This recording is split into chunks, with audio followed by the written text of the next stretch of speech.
Hey guys, it's me, EODGamer here, and today we're talking about something interesting. I want to talk about this new set, Broken Keel, and why it doesn't completely obliterate and blow Fleet of the Ageless out of the water to make it irrelevant. A lot of us have been farming this Fleet of the Ageless since 1.0 all the way to 1.1 before this new set came out in 1.2, and some of us might be feeling a bit sour because spending all their resources, maybe even using a couple of, for example, self-modeling resins to get the main stat right.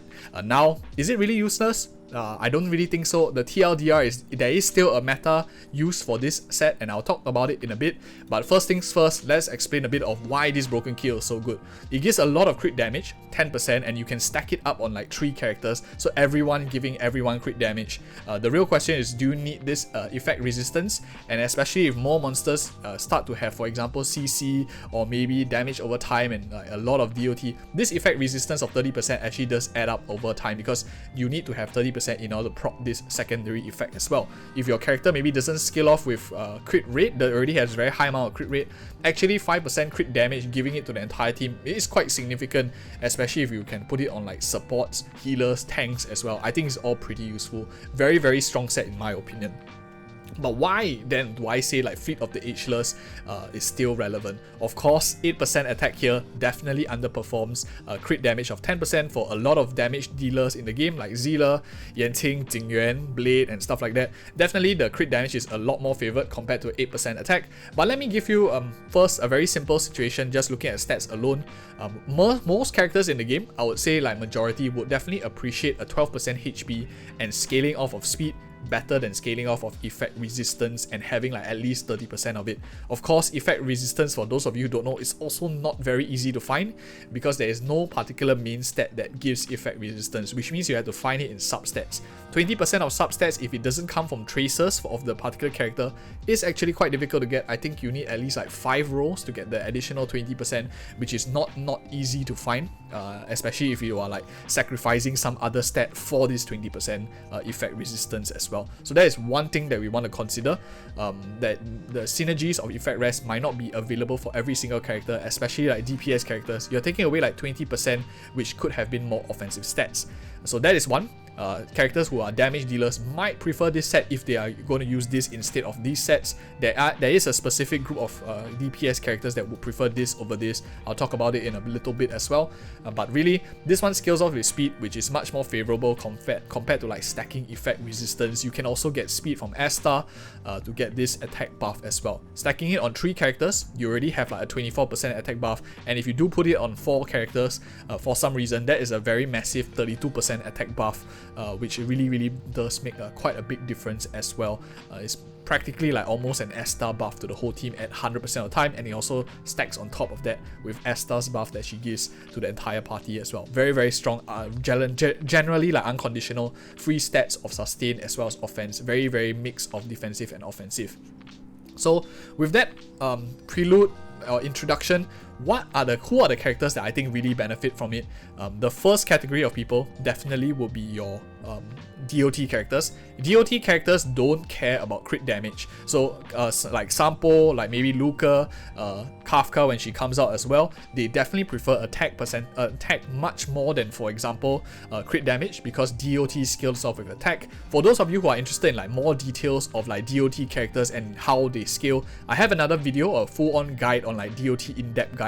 You can click on it in the video description below, or the video card, I'll link it up for those of you who are interested in more theory on that as well, and I'll also show some examples. So these are generally the first class of people who will prefer Fleet of the Ageless. What can be done, for example, is you can run Fleet of the Ageless on maybe Kafka, you can run it on Sampo and maybe your support as well, and you will have straight up 12% on every single character. Will make them a bit more chunkier, let them soak some damage also, since if there's no dedicated aggro draw in the team, maybe only just a healer, at least they split the damage and can survive the damage much better with this additional free 12% stat in the 2-piece. Not only that, 8% stacks on all of them, so if you have 3 characters using it, like Kafka, you have Sampo as well as, for example, Asta using it, then maybe you already have 24% attack buff at all times, giving you even the flexibility to maybe not run a support, a harmony character in the game. As we know, for example, the meta supports maybe Bronya, who really is buffing crit damage. You can use her in the other set as well.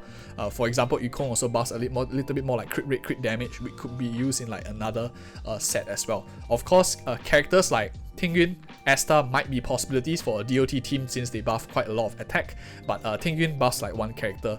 Majorities are hyper carry, which is not really the playstyle of a DOT team centered around doing damage from multiple sources from your team as well. So that is like the first category of units that I think Fleet of Ageless will still benefit. The second category of units that will definitely benefit will be your break effect characters. Break effect characters are quite affordable and quite cheap to invest in, because what you want is just, for example, to scale up here on a massive amount of break effect. My Susang is not geared here, so that's why it's like kind of low, but most people, from what I've been seeing also, do build break effect on characters like, for example, Susang. They do build it on characters like Silver Wolf because of the damage. When you break the enemy, there's a lot of damage that you can do on the side with that build as well. So that is one other team that could benefit a lot from it. If you're going break effect builds, you probably wouldn't be running a lot of crit damage. And that is another aspect where attack percentage becomes a lot better as well. So those are two build styles that generally would prefer Fleet of the Ageless. This relic set right here. Of course, both of them, break effect as well as DOT, do kind of like combine together and do meet in some team comps also, because some DOT characters could build quite significant amounts of break effect to capitalize on it. The loss and opportunity cost here, I guess, is to give up sets like Pan-Galactic Commercial Enterprise, which does give quite a lot of effect hit rate here, and also gives quite a lot of attack based on your effect hit rate. So it's really like, do you want more team-wide buffing, or do you want more individual, more selfish in a sense, ability to proc debuffs? Depending on how strong the enemy effect resistances are. From what we see like in the earlier part of the game, I don't think effect hit rate for DOT characters matter as much compared to maybe, for example, more damage, especially if the DPS check is the main problem. So those are like some thoughts like flying over the top of my head. And leave a comment if you have anything else to add. I'm sure we'll be very happy to read each other's comments and all grow as a community together as well. So based on this, like, who are prime examples of characters I think in the game now, other than these two categories, that can use Fleet of the Ageless very well? Of course, the first character that comes to mind is Asta. Reason for that, if you look at her ultimate, it buffs speed, her talent buffs attack as well, and of course she has like some fire damage bonus, which all benefits DOT in a sense. Characters from DOT do like to contribute across the board, not just coming from like one hyper carry or two slots. The more the merrier really for DOT teams. And of course, in her basic attack also, she's able to burn the enemy, so it does offer a little bit of DOT, fire DOT here in that sense. They're definitely quite solid. And I think she's a very prime example of a character that really likes to use Fleet of the Ageless. She does have some sustain in her traces here. If this one, you see this one here, it gives her already some defense. So if she has, for example, a bit more HP, she becomes a bit more tanky, buffs the whole team attack twice with this Fleet of Ageless, as well as more speed. Definitely tremendous, tons of value. As you can see here, I even smacked on the MTH speed set to give even more speed buffing to the team. I think this combo really works very nicely for Asta, especially in version, of course, 1.2 and beyond. It plays into the playstyle. Probably going to be my favorite DOT buffer in the team if I choose to play her instead of, like, for example, Luca. Definitely going to play Sampo and Kafka together. The question is like the last two slots. So that is like one of the examples. I think another example of a free-to-play character that consider using this will be a character like Natasha. She doesn't offer like the Asta some sort of DOT, burn or bleed and stuff like that, but she does scale decently with HP. And she's flexible in the sense that she can be played in like traditional crit teams. She can be used as the solo sustain for your DOT teams. She's another example of a character that wouldn't mind, for example, the 12% HP attack is also pretty nice for the team too. So another option for a lot of free-to-play players. The last character on the list that I want to talk about that will expand, of course, to other preservation units will definitely be a character like Mark 7 and maybe Fire MC Japat. To some extent as well. And the reason for that, in DOT teams, you can use this trend of universal market. You can see here I have it as super in position 4. It does give a chance for your preservation unit to burn the enemy with that scales off your defense, meaning that your defensive role, for example March 7 in this case, is going to be able to burn enemies.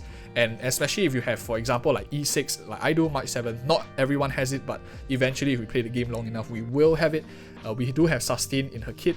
And this is why I built her, for example, with this build, giving a bit more, for example, attack to the entire team, DOT teams in general, giving her more defensive stats, damage reduction, some sustain if I don't have E6 as well to get around it, and also some additional HP heals as well.